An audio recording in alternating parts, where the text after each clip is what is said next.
Título da exposição: Os 12. Jesus tinha muitos discípulos, mas ele separou 12 homens para serem os seus apóstolos. Discípulos são como aprendizes. Apóstolo é um enviado, ele tem uma comissão, ele é embaixador em nome do Rei, do Todo-Poderoso. Jesus teve apenas 12 apóstolos, não há sucessão apostólica, como alguns acreditam. Os apóstolos, eles não tiveram sucessores, eles morreram e assim esse apostolado cessou. Então, um apóstolo, ele precisa primeiramente ter visto a Cristo e visto ele ressurreto, ter tido comunhão com Cristo, ter sido chamado pelo próprio Cristo. Então, os apóstolos receberam um poder especial. Eles realizaram milagres extraordinários como prova da sua credencial. Então, é assim que nós identificamos os apóstolos. Eles foram designados para um serviço, para a edificação da igreja que se iniciou em Atos. Então, eu convido você a ler comigo, lá em Marcos agora, capítulo 3, versículos 13 a 19.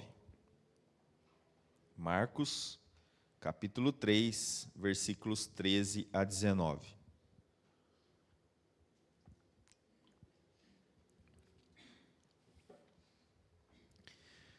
Jesus subiu a um monte e chamou a si aqueles que ele quis, os quais vieram para junto dele. Ele escolheu 12, designando-os apóstolos, para que estivessem com ele e os enviasse a pregar, e tivessem autoridade para expulsar demônios. Esses são os 12 que ele escolheu: Simão, a quem deu o nome de Pedro, Tiago, filho de Zebedeu, e João, seu irmão, os quais deu o nome de Boanerges, que significa filho dos trovões, André, Filipe, Bartolomeu, Mateus, Tomé, Tiago, filho de Alfeu, Tadeu, Simão, o Zelote, e Judas Iscariotes, que o traiu. Amém? Baixe sua cabeça, vamos orar. Bondoso Deus, Senhor, nos ensine a olhar para esse evento, para essa ação do nosso Senhor Jesus Cristo, e possamos tirar lições para a nossa vida hoje. Ajuda-nos a compreender à luz daquilo que salta sobre os nossos olhos na Tua Palavra. Que nós tenhamos clareza e que isso nos exorte e nos impulsione a aplicar na nossa vida diária. Que nós possamos entender o ministério dos apóstolos, mas também entender o nosso ministério, que começa em casa, no nosso lar, e se expande por todo o mundo pelo testemunho daquele que nos chamou, daquele que nos vocacionou a sermos então os seus discípulos, testemunhando daquilo que ele nos ensina por meio da tua palavra revelada. É assim que nós oramos em nome de Jesus. Amém.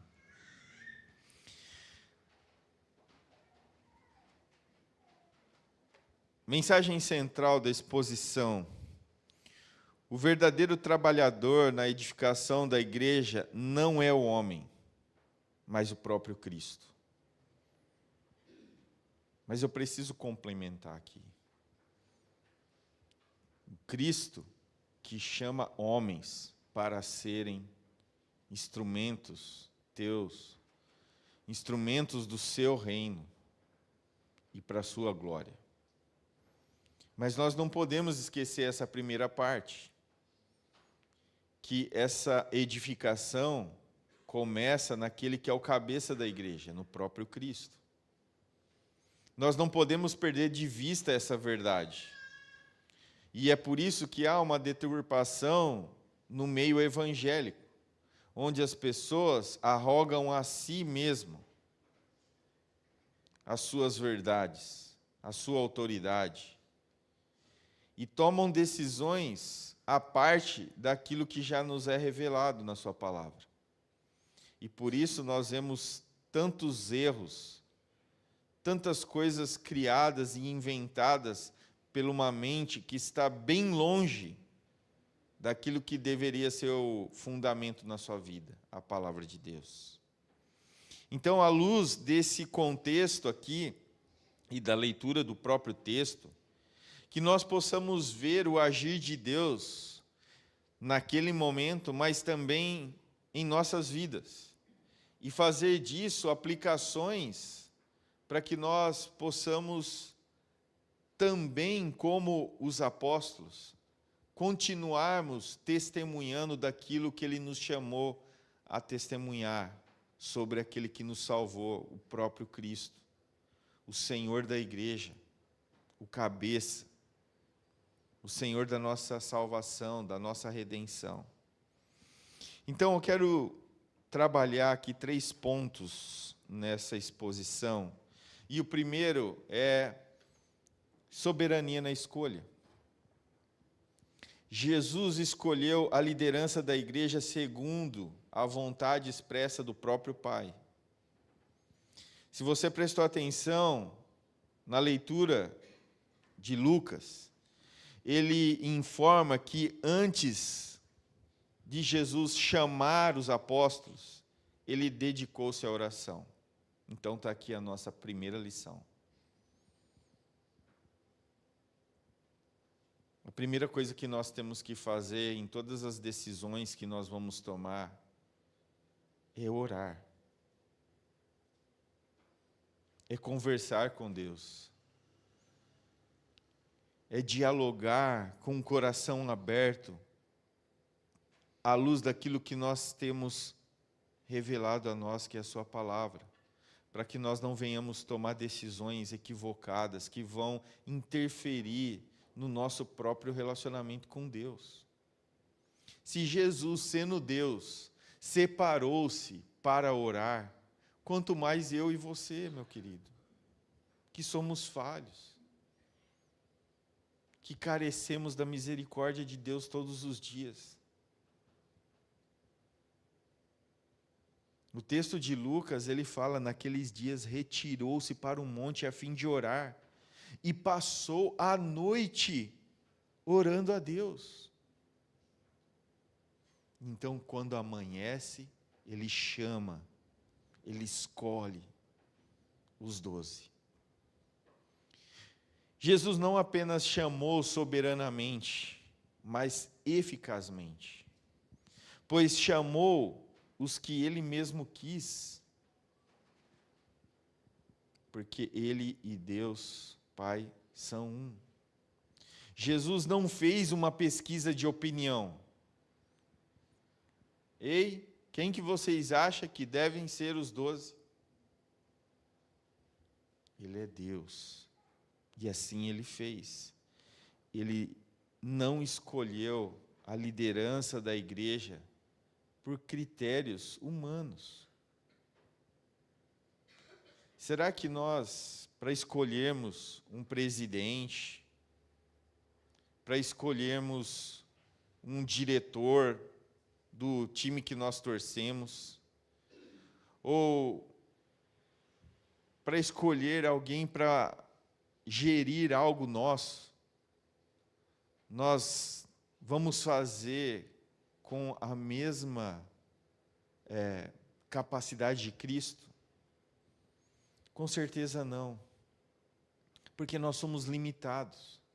Provavelmente nós vamos olhar para o melhor currículo, para as melhores graduações, melhores universidades, ou trabalhos já realizados, e assim vamos contratar aquela pessoa. Isso seria o comum, mas Jesus, ele não olha o currículo externo, e sim o que ele é capaz de fazer com homens incapazes de fazer qualquer coisa. Eles não eram doutores. Eles eram, em grande parte, pescadores, cobrador de impostos. Pessoas que o povo judeu não escolheria um sequer. Nenhum deles era um religioso contumaz. Não se destacava na escola dos fariseus. Mas ele escolheu pessoas comuns, que ele poderia fazer daqueles homens o que ele fez. E nós podemos afirmar que o sucesso começou naquele que é o cabeça, que escolheu aqueles 12 e que os capacitou a levar adiante aquilo que ele os vocacionou a fazer.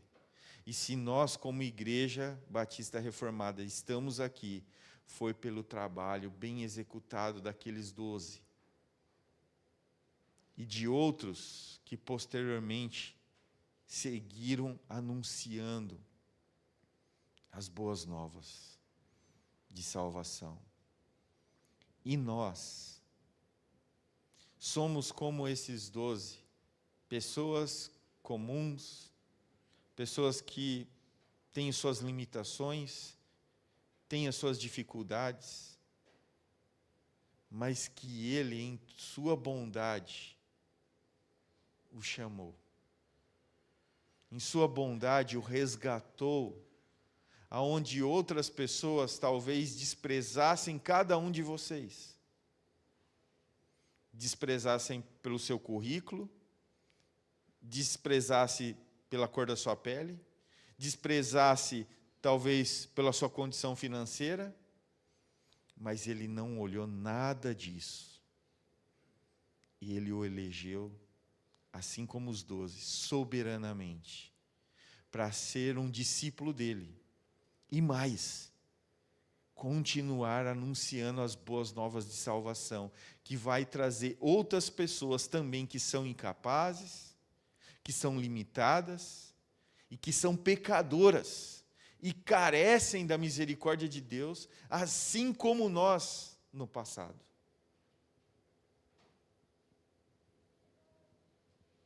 Então Jesus chama a quem quer, Ele é soberano, ninguém pode frustrar os seus desígnios. Sua vontade, e não a nossa, sempre prevalecerá.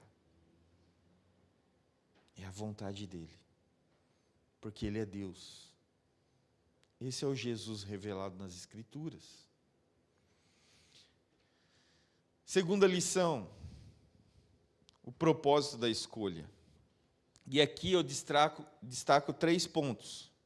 Primeiro, ele chamou-os e designou-os para andarem com ele.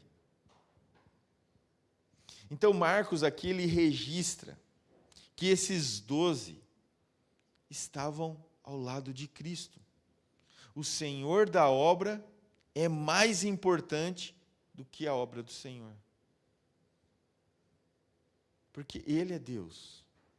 E aqueles 12 e todos os outros que iam atrás precisavam aprender do próprio Mestre, do próprio Senhor. Eles precisavam ter comunhão com Jesus. É muito mais importante do que qualquer ativismo religioso. Nós estamos à beira da eleição para novos cargos e ministérios na igreja. Que nós não sejamos tomados por ativismos religiosos, mas sim por intimidade com Deus. Que cada líder novo de ministério, ou que continuará, foque em seu ministério a glória de Deus, pela intimidade que cada um deles tem com Deus, e que é transparente, é visível àqueles que estão no guarda-chuva do seu ministério. E que isso seja a marca de cada um de nós, seja como líder ou como liderado. Que nós não olhemos a pessoa simplesmente como ela é, um salvo, mas também um pecador. Alguém que se dispôs a servir, e eu então vou ajudá-lo, como parte desse corpo, a fazer do ministério algo que transborde as paredes dessa igreja local e chegue a corações que estão clamando por salvação. Então, se nós olharmos o contexto dos evangelhos, nós vamos ver que antes de proclamarmos o evangelho ao mundo, nós precisamos, assim como Maria, assentar aos pés do Senhor e ouvi-lo. Ouvir a sua palavra, deleitar-se nela. Nós precisamos aprender dele, imitá-lo, beber do seu espírito e andar em seus passos. Sabe aquela criança que, quando chega na praia, ela, entusiasmada por aquela areia branquinha e fofinha, quando vê as marcas dos seus pais, ele vai pisando sobre as marcas. É assim que nós devemos fazer, olhar para aquilo que o Senhor Jesus fez e segui-lo. Segui-lo e reproduzir aquilo que ele nos ensinou e nos ensina por meio da sua palavra. Nós precisamos aprender dele, imitá-lo. Precisamos caminhar ao lado dele. João, aquele apóstolo que morre por último, ele diz: nós proclamamos o que temos visto e ouvido. Não era algo que ele ouviu à distância, não era algo que não era uma realidade dele, mas era algo que ele vivia todos os dias, e teve o privilégio de andar e ser moldado pelo Senhor Jesus. Jesus não chama os apóstolos para ocuparem um cargo, tornarem parte de uma instituição. Ele chama para si, para ele. E eles têm muito a aprender com o seu Senhor, com o seu Mestre. Deus está mais interessado em quem somos do que no que fazemos. Quem nós somos? Se nós somos algo, nós somos por conta de Cristo. Essa é a verdade para a nossa vida. Então, quando o apóstolo Paulo descreve as características dos presbíteros, lá em Timóteo e Tito, ele faz 14 referências à vida do presbítero e apenas uma característica a respeito que ele precisa saber ensinar. Mas para ele ensinar, primeiro ele precisa aprender. E para ele mostrar que aprendeu, ele precisa viver o que ele está aprendendo diariamente. Ele precisa ter sede, como você tem de beber água todos os dias, ou Coca Zero. Como você necessita comer todos os dias. Nós temos que ter esse anseio em conhecê-lo para fazê-lo conhecido. Notem isso, irmãos.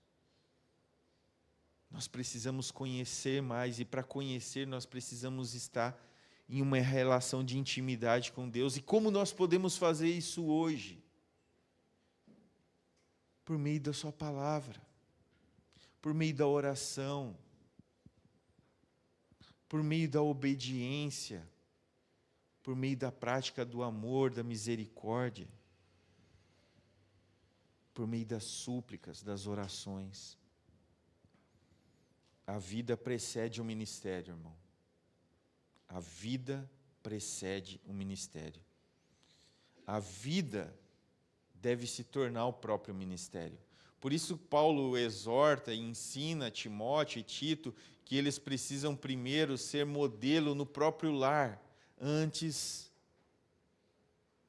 de governar, de liderar a igreja de Cristo.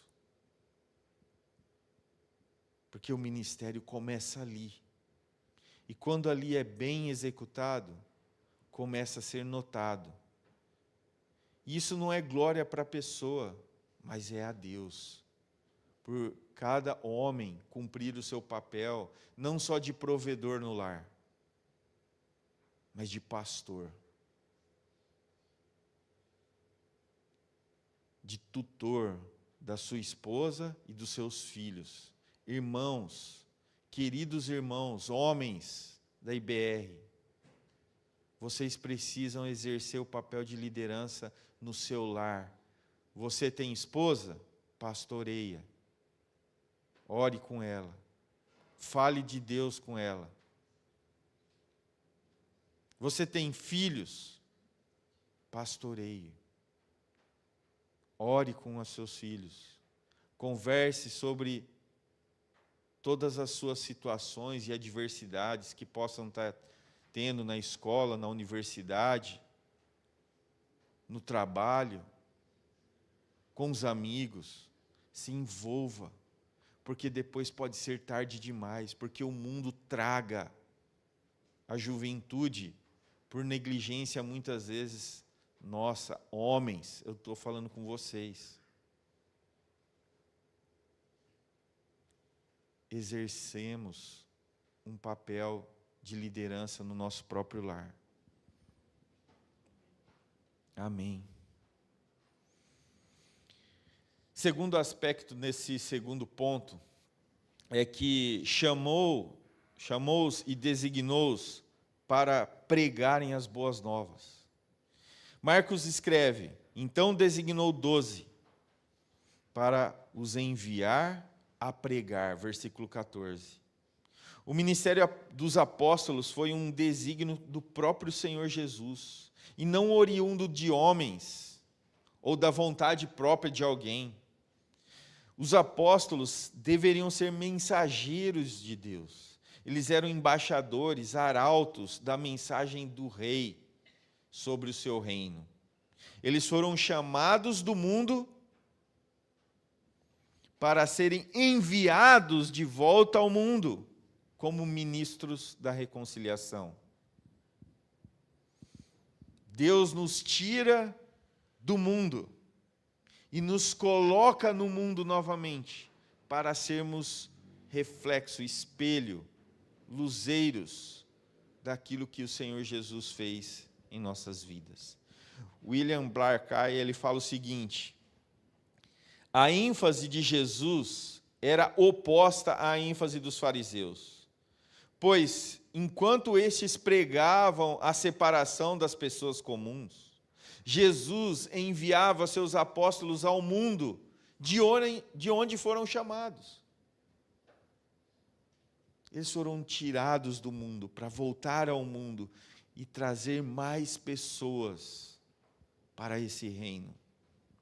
A autoridade dos apóstolos era de tal maneira que Jesus diz lá em Mateus 10:40. Abra sua Bíblia para vocês verem comigo. Mateus capítulo 10, versículo 40.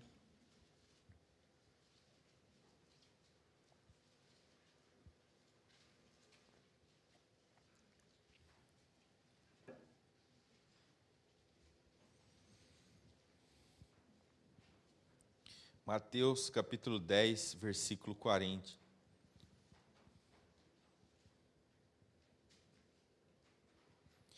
Quem vos recebe, a mim me recebe. Quem me recebe, recebe aquele que me enviou. Olha o que o Senhor Jesus está falando. Que aqueles homens que foram escolhidos para aquela função, quando eram recebidos nos lares, era como se estivesse recebendo o próprio Cristo. Essa é a autoridade que o Senhor Jesus delegou àqueles homens. Então, o ministério dos apóstolos deveria ser exercido no mundo inteiro. Eles foram inicialmente enviados para aquelas ovelhas perdidas do próprio aprisco, da casa de Israel, do povo escolhido por Deus. Mais tarde, foram enviados a todas as nações e por todo o mundo. Então, a pregação da palavra é a espinha dorsal do ministério dos apóstolos. É mais importante do que a própria administração dos sacramentos, que também é uma marca de uma igreja saudável. Os apóstolos, por exemplo, deixaram de servir à mesa, de fazer aquele social, para se dedicarem à oração e à pregação. Atos 6:4. Um ministro que não anseia por pregar a palavra e pregá-la como revelada a nós, é como alguém que tem uma lamparina, mas sem gás. O que adianta? O bujão está vazio. Ele não vai fazer nada com aquilo. Não tem nenhuma utilidade. E pasmem, eu já ouvi, não de um ou dois, pastores que optam por não pregar, se é que nós podemos falar que é pastor, que não gosta de pregar. Como que foi chamado para um ministério em qual essa função é essencial, é fundamental? É como você fazer uma faculdade sobre determinado assunto, mas eu fiz só para ter o diploma. Não faz sentido a pessoa entender que houve um chamado, uma vocação para o ministério pastoral e falar que é um parto para mim pregar. Não é possível. Não foi um chamado vocacional ao ministério pastoral dos nossos tempos. Então, um ministro que não prega a palavra é como uma lamparina sem gás. Uma trombeta, ou esses instrumentos aqui, que não saíssem som algum. É como se nós tivéssemos... Hoje é o Rafa que está lá de vigia, né, Rafa? O Rafa está de vigia? Está cuidando aí? É como se ele não estivesse ali. Ele estivesse preocupado com tudo, menos em fazer a segurança da entrada da igreja. Imagine como se ele estivesse ali, de vez de atento, dormindo. O ladrão entra, rouba e sai, e ele continua dormindo. Não faz sentido algum, porque isso é parte fundamental do ministério dos apóstolos e também dos pastores. Em terceiro lugar, chamou-os e designou-os a exercer a autoridade de expelir demônios. Então, o líder espiritual é alguém que tem um relacionamento real com Cristo. Não é sobre alguém que ele ouviu falar. Ele precisa ter intimidade com a palavra de Deus. E a autoridade que ele recebeu é uma autoridade que o próprio Senhor deu para restringir aqueles que operam para atrapalhar a vida da comunidade, do povo de Deus. O líder da igreja precisa conhecer a autoridade que tem em nome de Jesus.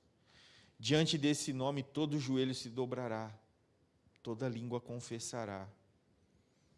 O líder precisa ser uma pessoa de discernimento espiritual, não agir de forma abrupta, sem pensar, sem olhar adiante as consequências de uma decisão. A autoridade não é do líder, mas ela foi uma autoridade delegada pelo próprio Senhor Jesus aos apóstolos. E eles precisam exercer essa autoridade com diligência, com zelo e amor, porque nós estamos falando sobre a igreja que Cristo resgatou numa cruz.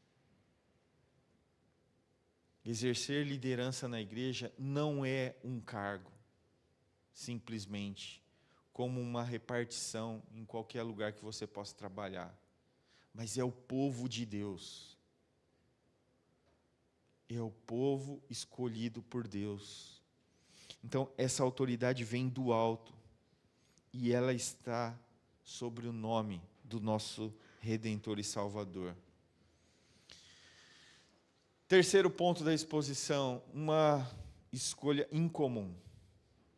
Eu já dei o spoiler dessa parte da mensagem. Os 12 apóstolos são um espelho da nova família de Deus.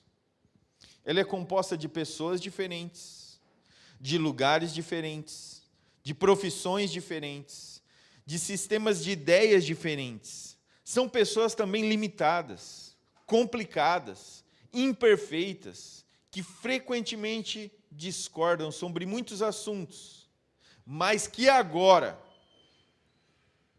repito, e com veemência, mas que agora foram transformadas pelo poder do Evangelho, nasceram do alto, partilham da mesma fé e se submetem-se à palavra de Deus. Então, todas essas características que agora nós vamos nos despindo, porque nós temos o mesmo modo de pensar, ainda sendo pessoas diferentes. Porque nós temos a palavra de Deus que nos dá a direção de um único caminho. E não há atalhos. Não há outros caminhos que levam para o mesmo lugar. Há o caminho. E o caminho é Cristo. E Ele é o nosso Senhor, Ele é o cabeça da igreja, e nós somos seus discípulos. E por sermos seus discípulos, qualquer divergência ou contenda ou dificuldade que nós temos, nós vamos sanar à luz da palavra de Deus. E vamos seguir firmes, em unidade, para a glória de Deus. E então, eu não poderia falar de cada um deles. Pedro, chamado Simão, era um pescador por profissão. Era de Betsaida, mas morava em Cafarnaum. Era um homem que falava sem pensar muitas vezes. Tem hora que me identifico com ele. Era inconstante, contraditório e temperamental. No início, parecia um bom modelo de firmeza, de equilíbrio, de zelo. Mas o que vimos um pouco mais adiante era alguém que mudava de um extremo para o outro com facilidade. William Hendrickson, ele diz o seguinte: ele mudou da confiança para a dúvida, Mateus 14, de uma profissão de fé clara em Jesus para a negação desse mesmo Senhor da sua vida, Mateus 16, de uma declaração veemente de lealdade para uma negação vexatória. Pedro fazia promessas ousadas sem poder cumpri-las. Por ti darei minha vida. Logo mais, negou a Cristo. Jesus chama pessoas não por aquilo que elas são, mas por aquilo que eles virão a ser nas suas mãos. Nós somos assim também chamados. Não era pelo que vocês tinham ou pelo que vocês eram, mas por o que Ele podia fazer na vida de cada um de vocês. E continua fazendo. Tiago e João, eles eram explosivos, temperamentais, conhecidos como filhos do trovão. Um dia pediram para que Jesus mandasse fogo do céu sobre os samaritanos. Eles eram gananciosos, amantes do poder. A mãe dele até pediu para Jesus um lugar especial no reino. Tiago foi o primeiro a receber a coroa do martírio. E João o último. O último. Tiago não escreveu nenhum livro. João escreveu 5. O Evangelho, 3 epístolas e Apocalipse. André era um homem que sempre trabalhava nos bastidores. Foi ele que levou o seu irmão Pedro a Cristo. Foi ele quem disse para Natanael sobre Jesus.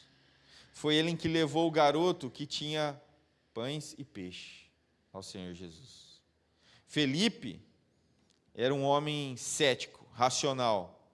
Quando Jesus pergunta, onde compraremos pães para dar-lhes de comer?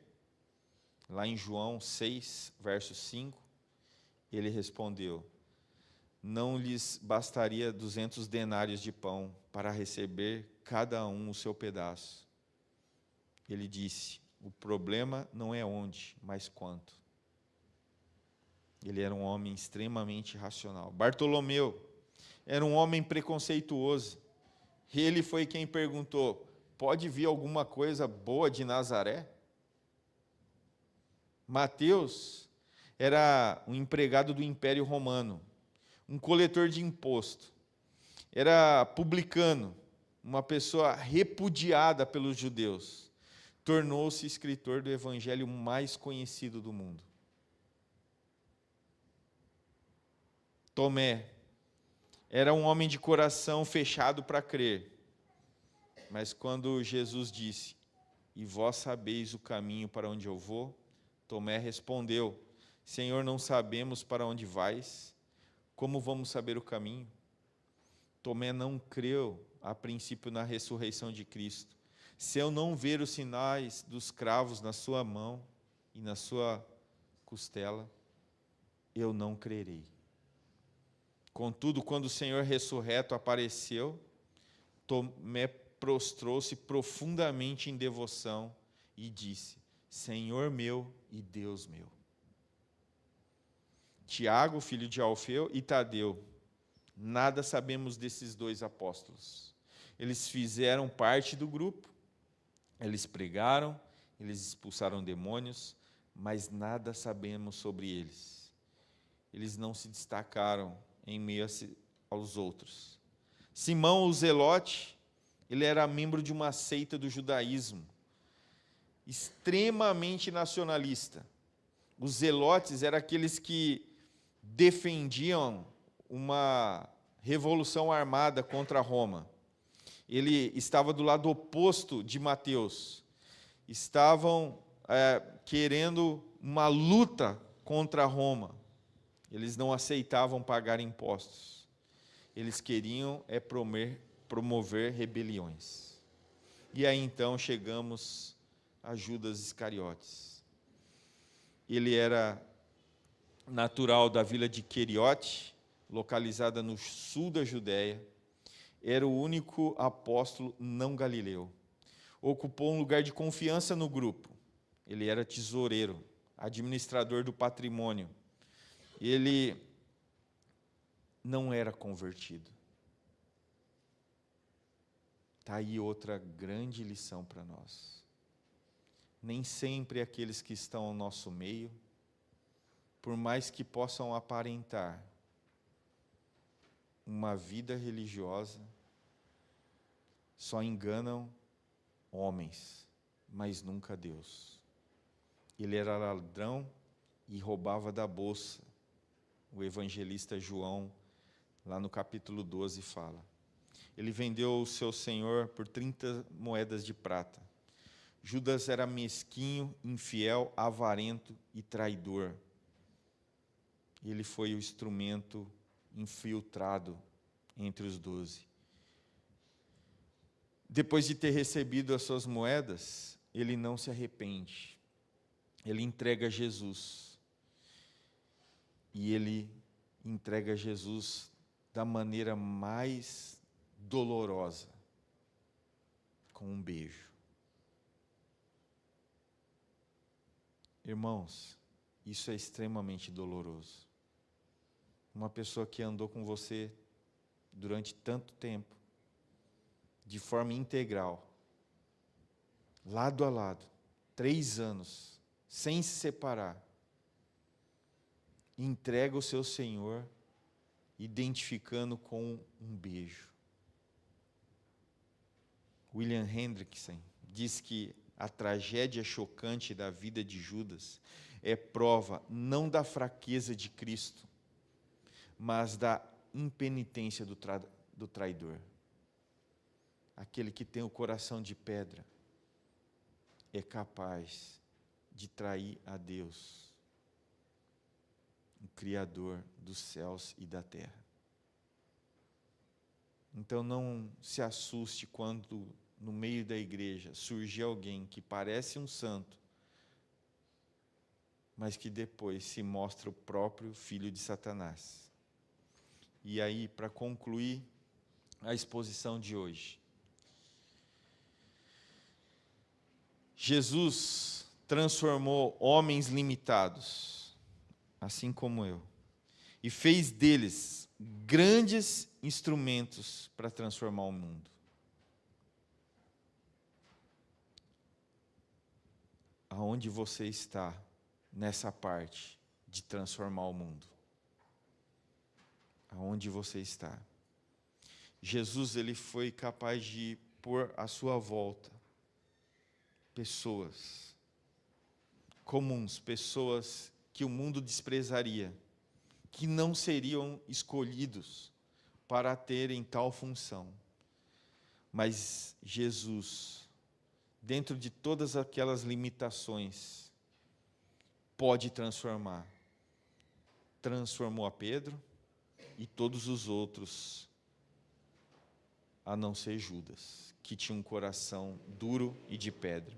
Ele pode transformar João, aquele que era explosivo, a ser conhecido como o discípulo do amor.